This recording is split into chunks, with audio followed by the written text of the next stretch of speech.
Hello, I'm Tim Harris. This is Julie Harris, and this is Real Estate Coaching Radio. That's right. So make sure that you hit the subscribe button so you won't miss any future episodes. Thanks again for popping by. Hit that like button, and don't forget to leave your comments and questions so we can get right back with you. We will. Thank you for continuing to make our podcast, Real Estate Coaching Radio, the #1 listened to podcast for real estate professionals in at least the United States.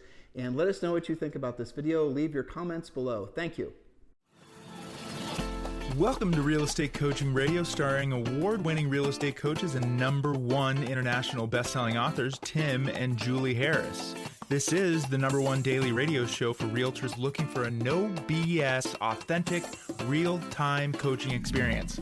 What's really working in today's market, how to generate more leads, make more money, and have more time for what you love in your life.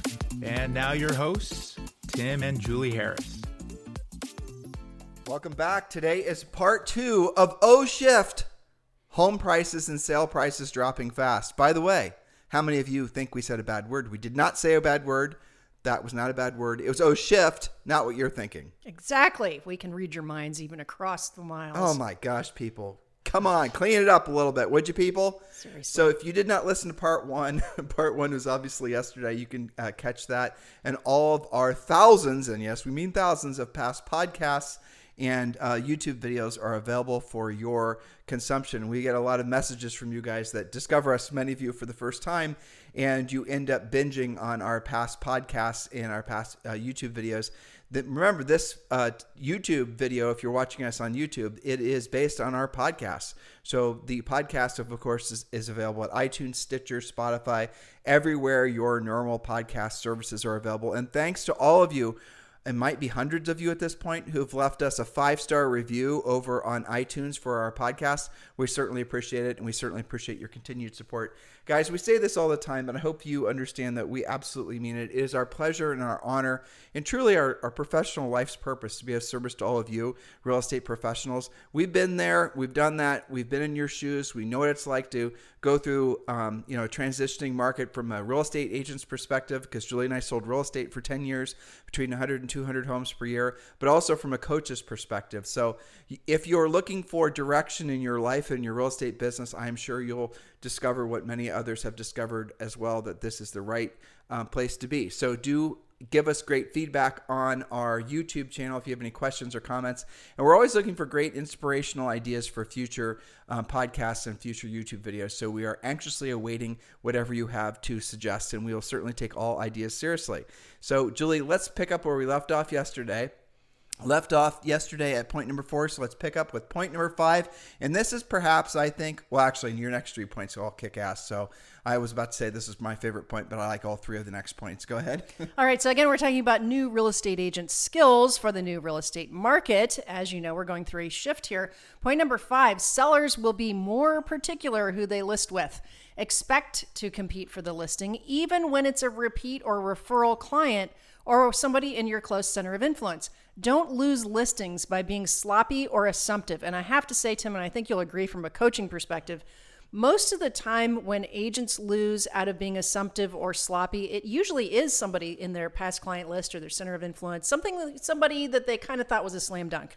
Well, so there's 2 ways that normally goes. Normally what happens someone will lose a listing to somebody, or center of influence past client, like Julie said, and then they'll rationalize why they didn't get it. I would say, if just being realistic, probably 80% of all agents, when losing a listing that they should have had, but they didn't get, they won't try to be introspective and frankly be professional and discover why they didn't get it. They'll just assume that the other agent had some sort of inroad. Maybe they told them a higher price. These are all the types of things agents will say to themselves, and we'll tell you what the real truth is in here in a second. But I'm just hoping you guys don't allow yourselves to become complacent and allow yourselves to lose listings because you waited too long. That's really the punchline here with point number 5.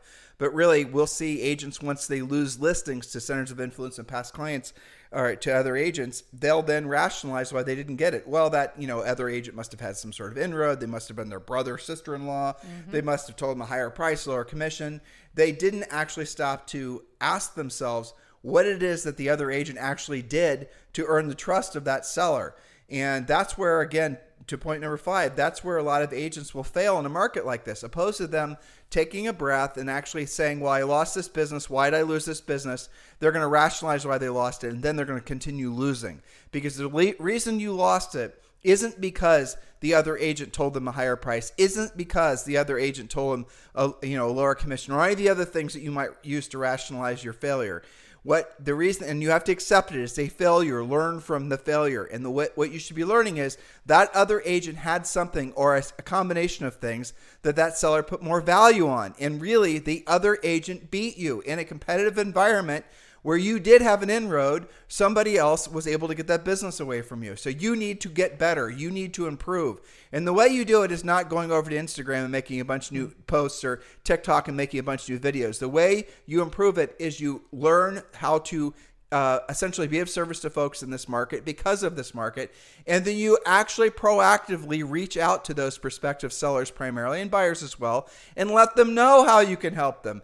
You call them actually, and you offer certain things, information that'll be of use to them.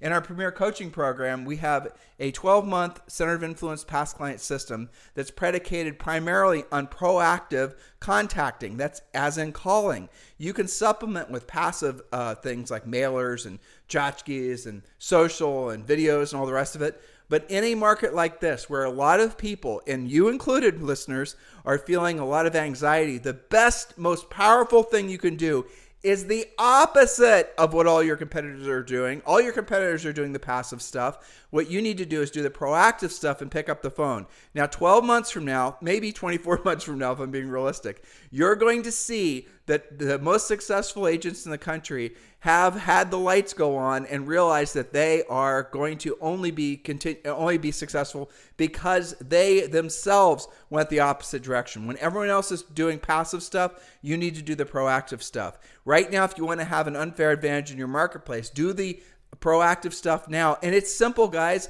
Know what to use a script, call your centers of influence and past clients, let them know what's truly going on in the market, let them know how you can be of service to them and anybody else that they, might want to refer to you, and then make those calls repetitiously every single month. And always, again, we have a whole 12-month Center of Influence past client plan for you waiting over in Premier Coaching. But again, if you really want to make it so you don't lose business, you have to make it so that you have earned the right to get the business. What it took to earn the business 12 months from now, or frankly, even 12 months ago, or maybe even just 7 months ago, is not what it's going to take now or 6 months from now. Those of you that have high relationships, and maybe even a lot of branding and social and all the rest of it, but have low skills, which is all of you if you've only been in this business for 15 years, because that's the last time you've needed skill. This new market we've been in, not a lot of skill needed. Your skill set would have been maybe how to maximize a YouTube video. That's not the skill set I'm talking about. I'm not talking about passive lead generation. I'm talking about the skill set to actually solve problems for sellers. That is going to be the ultimate, win, with in your sales, right? That's going to give you your superpowers. Knowledge equals confidence. Ignorance equals fear. So guys, remember, Premier Coaching is free. And all you have to do is text the word Premier to 47372. Text the word Premier to 47372. You get, obviously, all the things we've talked about on this podcast every single day. You get scripts, objection handlers. You get listing presentations, buyer presentations. You get passive and proactive lead generation ideas. We're going to get you started doing proactive calling of expireds and for sale by owners, but we're also going to tell you how to do YouTube videos. Everything that you need to build your real estate business is waiting for you over at Premier Coaching. And the first month is 100% no strings attached free. And the best part, I'm sure you'll agree, is that you get a daily semi-private coaching session with a Harris certified coach. This is waiting for you right now, and simply text the word Premier to 47372. If you're not wanting to text, or if you're outside the continental United States, please go ahead and go over to members. Just go to the web address, members.timandjulieharris.com. members.timandjulieharris.com. And join Premier Coaching, guys. This is the information you need to successfully make the pivot that this new market requires. That is what this podcast series is about. There's no risk to you. It takes like 22 seconds to enroll, and you'll be instantly given access to all of Premier Coaching, and you will then be able to attend the daily semi-private coaching session as well. So again, text the word Premier to 47372. Text the word Premier to 47372, or just go to members.timandjulieharris.com. timandjulieharris.com. Point number 6, Julie. Point number 6, and this one is very exciting. I see lots and lots of evidence of this already happening. And that is that builders are already being more flexible. They have more available inventory and are paying normal, or this morning I saw some normal plus commissions, or even bonuses now in some markets. So you've got to know what's happening with your local new construction. It's one of the things that the coaches absolutely cover in Premier Coaching. It's not the same as 60 days ago or even 30 days ago. I've seen multiple builders in multiple markets that, I mean, it didn't take them very long to make their own shift, right? Well, their typical pattern is first they're going to do price adjustments. That's the first thing, lowered by 25 grand. And then they're going to start doing essentially a creative financing. They're going to buy down points. They're going to, and I'm not seeing a lot of that yet, but that's what's going to come next. Yeah. You've seen some of it? I saw one this morning that was $10,000 towards buyer's closing There you costs. go. And we don't talk specific commissions, but let's just say 1.5 extra per commission for the agent over what they normally would have had. So if the market commission in that particular market on the co-op was 3%, you're saying that the builder was offering 4.5%. Exactly, yes. Okay, and then what you're going to, but usually you see the commission thing last. So in the order of what you'll typically see with most builders is they'll go with price reductions, then they'll go with things to help the buyers buy down their points and, essentially make their monthly payments lower. Then you're going to see usually appliance packages and things that were optional are now being included, and upgraded flooring and things like that. And then the last thing that they usually do is they'll do bonuses to the agents, like what Julie just talked about on the buyer agent side of things.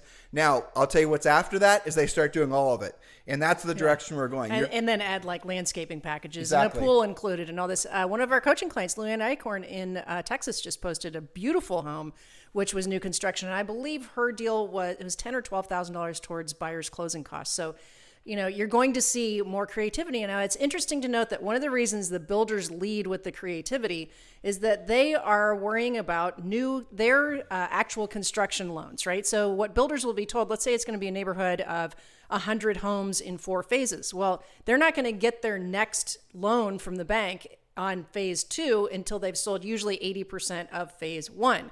So that's why they're really motivated to sell phase 1 or phase 2 or whatever their next phase is. So this is why they're kind of a leading edge. I think it is a great indicator of a market shift is when you see the builders, especially when it's more than one builder and more than one price range and more than one market. Well, the builders always lead because the reasons you just said. The builders have to be selling more houses because the fact is that that's how they make money.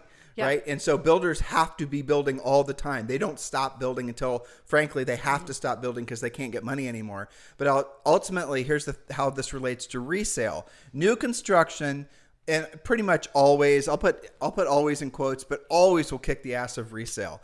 And I know there are exceptions. Homes like I'm thinking of in Austin, Texas and things like that are closer in. They're all older homes that have been rehabbed. That might be obviously an exception. But in most of the United States, when you have a new construction subdivision or multiple subdivisions competing against resales, the price that a resale has to be, how it has to be positioned in the market is significantly less than the new construction house because the new construction house has, new everything, whereas a resale home's not going to. Now, what you've seen because of all the things that have happened in the economy, COVID, inflation, supply chain, all these things, is you've seen the price difference between a resale home and a new construction home not be that much because there weren't enough new construction homes. And so the resale homes have gone up in value. But now if there's more new construction homes that are coming for sale, which there are, and you're seeing evidence is the fact that the builders are becoming more creative and more competitive, you're then going to see downward pricing pressure on resale homes.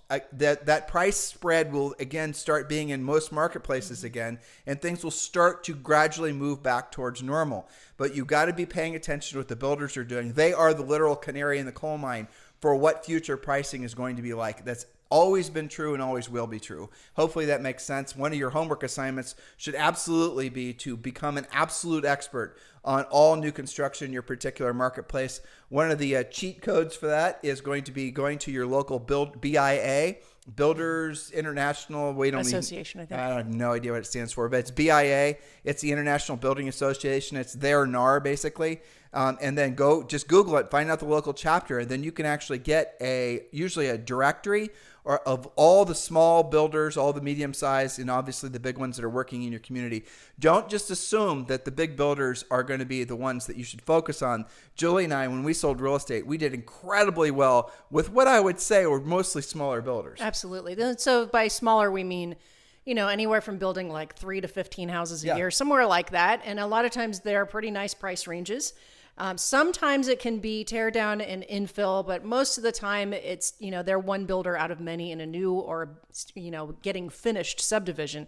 The great thing about those small and medium-sized builders is that you can have one relationship and take multiple listings. Yep. That's a beautiful thing. I used to love new construction when we were selling, simply because the inspections were one heck of a lot easier. That's not to say you shouldn't have it inspected, but the negotiating that goes on is far less. And, there's a builder warranty.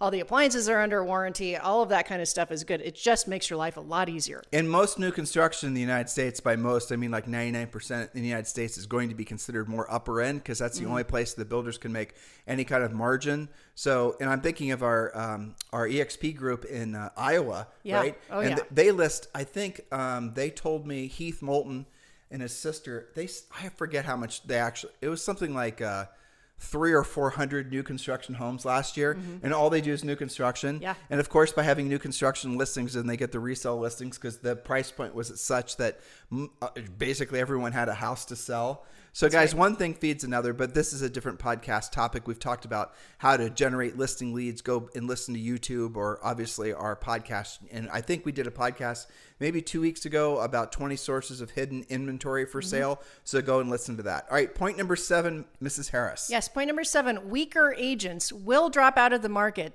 sometimes pretty quickly, and stronger ones will rise to the top. Now, this means when you do compete, and you should always assume, especially now, that you will be competing. Yep. This means your competition will actually be stronger. Are your skills gaining strength, or are you resting on your laurels? Yesterday, we talked a little bit about what happens to agents that pray to the real estate gods and work on hopium that this is not coming to a market near you, a price range near you. You haven't seen it yet, so it can't be happening. So don't make those assumptions, because it won't be long before those uprising agents who have got their skills together, not to mention the grizzled veterans who are just absolutely loving a market shift right now. It won't be long before you have to compete with them, and we just don't want you to be deer in the headlights on that. Now is the time to upgrade your skills. It is worth it. Like, if I were an agent right now and you and I were selling, obviously, real estate still, and I were looking at the next 6 months to 12 months where the greatest opportunity is, here's where the greatest opportunity is. The greatest opportunity is become really good at pricing, very, very good at having conversations with folks about what's really going on in the market. We've done so many past podcasts to educate you guys and put you in a position of strength when communicating with the general public. One of them was 15 reasons why the real estate market isn't crashing. Go back and listen to that. It's available on YouTube and obviously iTunes and Stitcher and everywhere. And there's great, just point by point why the market's not crashing. That would be powerful information for you to pass along to your sellers, your prospective buyers even. But really what you're going to see is you are going to see, and this happens in every single shifting market. And this, Julie and I really, guys, look, just not to pull any punches, what we're going to experience now because of inflation, stagflation, and all the different changes that are going to happen. You heard different terms being used, the Great Economic Reset, and all these other sort of, Mickey Mouse clickbaity titles. But those titles are probably pretty apt to what we're all going to be experiencing. The moral of the story is, in a changing market like this, the young, upstart, brand new agents really do have a level playing field with the grizzled veterans. Not because of, obviously the grizzled veterans are going to have more experience and hypothetically more contacts and more relationships, and they seemingly have a great advantage, and they do. But it's only if they go back to school, basically, and really relearn how to sell real estate, how to basically deal with customers in a market like this, because all the expectations change. And we personally, when we sold real estate, we sold 103 homes in our first year. We've coached, I don't even know how many agents. I don't want to, hundreds, maybe thousands of agents who are new agents who in their first year or two were able to sell dozens, if not more, homes. And the reason is because they were willing to do what the more grizzled veterans weren't willing to do. The young agents, the new agents, not all of them are, young, some of them are our age and older. They were willing to do what they didn't want to do, and they didn't want to do it at the highest level. They were willing to actually learn skills. They were not resting on their laurels, as it was. They were not just assuming and acting entitled that the business was coming to them. They actually rolled up their sleeves and they learned how to basically be of service. Now, the centers of influence and past client-bound agents are the ones certainly that are agents that have spent a lot of money on branding and marketing and passive lead generation. those are the ones that suffer the most the longer they wait to actually learn these new skills that the market requires. You can have the greatest YouTube channel, you can have the greatest social presence, you can have the greatest branding and all the billboards in town. But when you're sitting in front of that prospective seller, or you're on the phone with that prospective seller, and you're not able to actually answer the questions that they have, or really help them in the way that, say, for example, an agent with virtually no experience compared to you has, but they are skilled up, you're going to lose pretty much every single time. And then, like I said, back to point number 1, you're going to rationalize why you didn't get it. They told them a higher price. They told them a lower commission. The sellers, chose the other agent because they felt more comfortable, confident the other agent was going to be able to get the job done. So please do not become complacent. Just because you've been successful in the past is a great indicator that you're going to be successful in the future, but you cannot wait to essentially get your skills on, to take your business to the next level. This is hard to say, hard to do, hard to apply, but it's absolutely true. You have to assume that every single thing that you have done in your business up to this point to become successful, new agents, this is easy for you, right? But every other agent listing right now, every single thing you've done in your business up to this point to become successful, you have to start with the assumption that none of it's going to work. And I know some of it's going to work, and I know you're rolling your eyes and all the rest of it, but do not allow your ego and your emotions to detach from the point I'm trying to make. You have to go back and make it, every single thing that you're doing, prove itself out that it's going to work in this market. You have to go back and question the things that maybe worked in the past, or maybe the things that you are hoping that would work that never actually worked. Make those things actually prove out that they're worth doing. You do a lot of, maybe you spend a lot of time, and God, I hope not money, but on Instagram and other types of things to generate leads. You notice how those things aren't really working? How many of you are going to continue to do it, just hoping and praying that if you just do it for another month or another 2 months, those things are going to start working? All the while, you're not doing what you should have been doing in the first place to proactively lead generate. That's true with 99% of the things that agents have been doing for the last 15 years. So guess what? If you want to be a leader in this new market, do what the leaders are already doing. Become a proactive lead generator. Keep your head screwed on straight that your highest and truest purpose on this planet is to be of service to other people. Have that be your dominant thought every morning, and you will win every single time. So what would we be doing if we got back into the business? Expires, obviously. Centers of influence, past clients. Definitely for sale by owners or unrepresented owners. We would definitely be doing some YouTube stuff, no doubt about it. We'd definitely be, what else would we be doing? All over the new construction. All over new construction, for sure. We'd be doing notice defaults, and there's not going to be a lot of that, but if there were. For rent by owners are really good. Probate, right? But we would do one thing at a time. We would not just like rush in and try to do all of them, because then you'll do none of them well. We would choose one, and the first one would be centers of influence and past clients for sure. But that's not one and done. That's a continuation. That's always happening. Ongoing and forever. Yes. Exactly. But then Julie and I would probably either choose for sale by owners or expireds, depending on what your market's like. We would then obviously add in some other sources of business. You can make a killing in some markets from just doing a really effective open house. You can make a killing in some markets for doing some of the other things that even require less skill. But the point being is you have to be proactive with your actions. Waiting for the phone to ring is going to result in you basically going broke. And that, unfortunately, is what's happening. And that was the whole point of point number 7. Weaker agents will drop out of the market and stronger ones will rise to the top. That's what we're experiencing. That's what we're seeing. Please choose to be one of the ones that rises to the top and not one of the weaker agents. It is a choice, guys. Nothing is happening to you. You're choosing for things to happen. That really is, hopefully, something that resonates with everyone, because it's true. Yeah, absolutely. And here's the good news about all of these points from yesterday and today. None of this costs you any money. It does cost you some time. It does cost you concentration, some introspection, and some motivation. And our job is always to motivate you, to educate you, and get you into action. Here's a bonus point / reminder, because we've been talking about the market shift, cautionary tale. Not all changes will happen in all markets or all price ranges at the same time. This is why it's a shift, not a crash. A crash is kind of like when it all hits the fan at the same time in a hard way. These are just shifts that are happening all around you. For example, first-time buyer price ranges will likely have different rules than luxury or condos or rural property. So don't assume that it's time to start lowballing or beating sellers up. It is not that type of market, and you will lose. You will get, potentially a bad reputation for going around doing that, not to mention losing your clients who will lose what you're lowballing on in most cases. Homes are going to continue to inflate or appreciate in value. That's what they're going to do, though, is not inflate or appreciate at the same rate. That is the exact opposite of what happened during the Great Housing Crash. Well, that's right. And remember, too, that somebody, let's say you have a listing and, you've been on the market for a couple of weeks, couple of weekends, maybe you even did an open house and it's not sold yet. Well, if you're priced at the year over year 20% plus that most of the country has gone to, and you have to do a 5% adjustment, it is not the end of the world. The seller is still going to walk away with plenty of money. It may feel radical to you if you've never done any price adjustment scripts, but it is still not, that is completely different than a crash. Well, here's the challenge, and you know this because, what we do for a living, right? Yeah. Well, if you're going on a listing appointment and you're competing, and you guys, again, I know some of you can't even fathom what I'm about to say is going to happen to you, but it is. It's probably already happening to you. You just don't know it. So you're going on a listing appointment and you're competing against 2 or 3 other agents. That is how this new market's going to actually happen. And you're going to be competing against, in some cases, agents that know the seller from centers of influence and past clients and all the rest of it.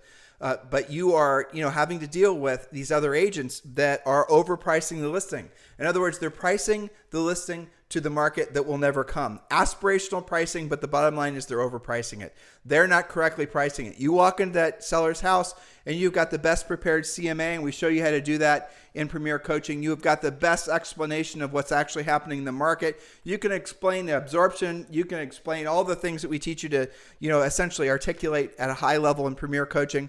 But the seller wants no part of it because the seller is just heard from 3 other quote unquote real estate professionals who've all told them a higher price than you. Guess what? You aren't going to get the listing. Right. You're going to lose. And that's what is going to happen to a lot of you because you don't have the skill set to know how to be flexible. And guys, it's not just, analytical black and white sales skills. It's actually knowing how to deal with humans. That's a majority of what we teach you in coaching. We call it Dr. Filling the seller, or Dr. Filling the buyer. Choose your, TV psychologist, and you'll get the gist of what we're trying to pass along to you. There's a certain way that you say something that's going to result in the seller understanding what you're saying without being offended. For example, and I use this as an example because it's such a major mistake that most agents make. They'll say lower the price. Like if you say lower the price to any seller, I say lower the price to you, good listeners. And your skin crawls, right? Your hair is up on end. You need to lower the price of whatever you have for sale. Nobody wants to hear that, especially in a market like this where we're still in early days of this market shift. Now, a year from now, 2 years from now, that won't be an issue. But now, if you walk into a seller's home and you're not blowing sunshine up there, about pricing, you're not going to get the listing. But there's a way to do it honestly and ethically so that you can, yes, tell the seller what they want to hear so they list with you, but at the same time, you lay the groundwork to get future price reductions. Setting expectations. Exactly. Now, what is your competitors going to do? They're going to go in there, blow the sunshine, take the listing overpriced, and then they're not going to have set themselves up for future price reductions. And then when the house doesn't sell for this, unrealistic price, the seller is going to fire them. And I don't want you guys to be on the receiving end of getting that nasty email saying you're fired. And I don't care what your listing contract says. A seller wants to fire you, you're getting fired. I don't care what state you're in. That's just the way it works. There's no broker that's going to keep a seller to a listing if the seller wants out of the listing. So the reality of it is that you have to learn how to adapt amazingly fast. Otherwise, these opportunities are going to, sift through your fingers. You're going to have a listing opportunity that's going to pop up as soon as you're done listening to the podcast today, and you're going to wish you would have had a pre-listing pack. You would wish you would have known how to pre-qualify. You're going to wish you would have known how to answer the questions about pricing, what's going on in the market. Then you're not going to get it because you weren't prepared. That's the reason that we've made the first 30 days of Premier Coaching free for you guys, so you will lessen the likelihood of you guys failing, frankly, because we know from experience that most people, human nature is not to take action until the perceived pain of not taking the action is greater than the perceived pain of taking the action.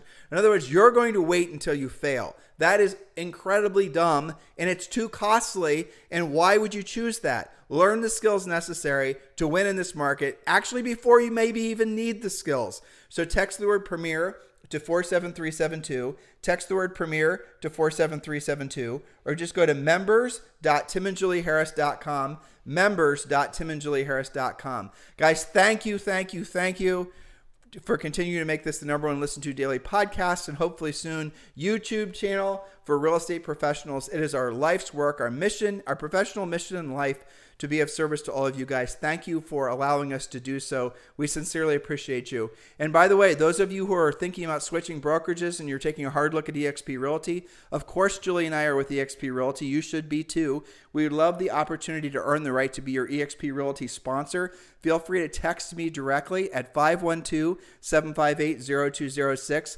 512-758-0206. You guys have a fantastic day. We'll talk with you on the podcast tomorrow. Hello, thank you for having watched this video. Please remember to subscribe to our YouTube channel. That's right, and don't forget to hit that like button, leave your comments and questions below, and we will get right back with you. Thank you for watching this video, and remember to watch the next one. You're going to love that one.